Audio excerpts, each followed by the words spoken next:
I was told that if you wanted to know about the cleanliness of a restaurant, then just go to the washroom. And that's the way I feel about horse farms. If you think about a horse, the average 1,000-pound horse will produce 9 tons of manure annually. If you don't have a plan in place for dealing with that waste, you have an environmental problem in the making. However, if you do have a plan, you may have the tremendous resource at your fingertips. In the 3 decades that we've had this farm, we've had various ways of dealing with our manure, the last of which has garnered us 2 environmental awards of excellence. In the beginning, in the late 80s, we had landscaping companies come pick up the manure and turn it into triple mix, which they sell to the public. Then, later on, we developed other methods to deal with our manure, which involved spreading it on hayfields that we had actually leased locally. We had a problem with our hayfields that were particularly run down and they needed a nutrient boost. However, I didn't want to buy products on the market that were high in phosphorus and nitrogen. We have a lot of environmentally sensitive areas in this farm. We have a creek that flows through the front of our property that spawns salmon, so we didn't want any runoff going into those areas. The best solution was to compost our own manure.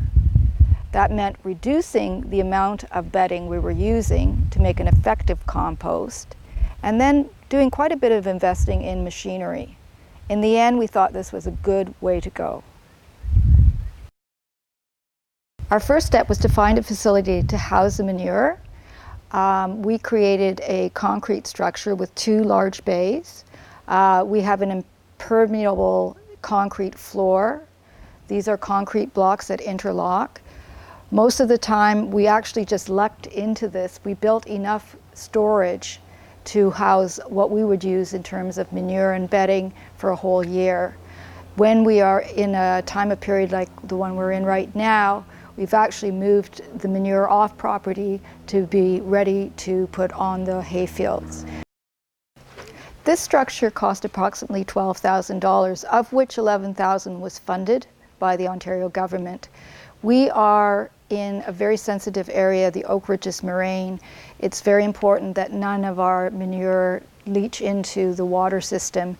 So the structure that you see here, we built ahead of time. It was reimbursed by the government, but the only thing we needed to make this perfect in their eyes was to add a roof.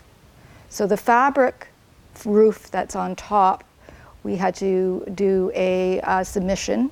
And because this is such a high priority area from an environmental point of view, it was granted.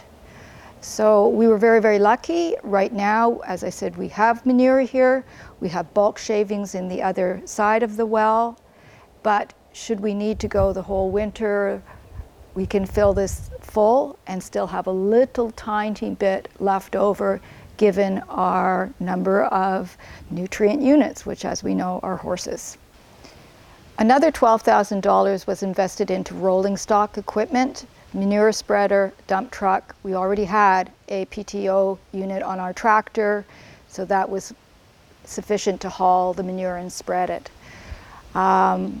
I think that we've had tremendous payback. Last year was a drought in Ontario. We did spread our manure down and we got about 20% less yield compared to about 40% less yield that was anecdotally knowledge in the area.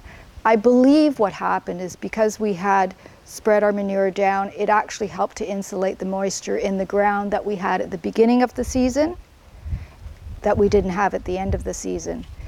There's a very small window. Most people don't realize this, that you can spread your manure. For us in Ontario, it's in the spring, which is very tricky. In the spring, we have a lot of rain very quickly this year, and if we went to spread manure, we'd actually ruin our fields. So that wasn't, that usually is not the window we use. The more Accessible window is towards November, where the ground is a little bit firmer. You're not going to do the damage to the ground by rolling your stock over, and you have a little bit more time to evenly spread those fields after they've been cut. Over the years, we've used the composted manure for many other things around the property.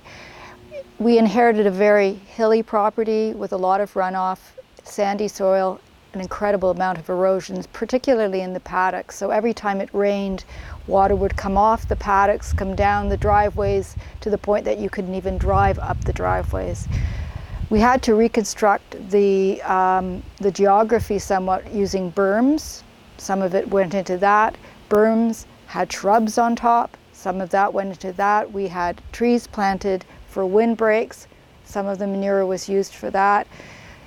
We also top dressed a lot of the highly eroded paddocks to improve the soil quality, and eventually grew grass where there was just a sandy beach before.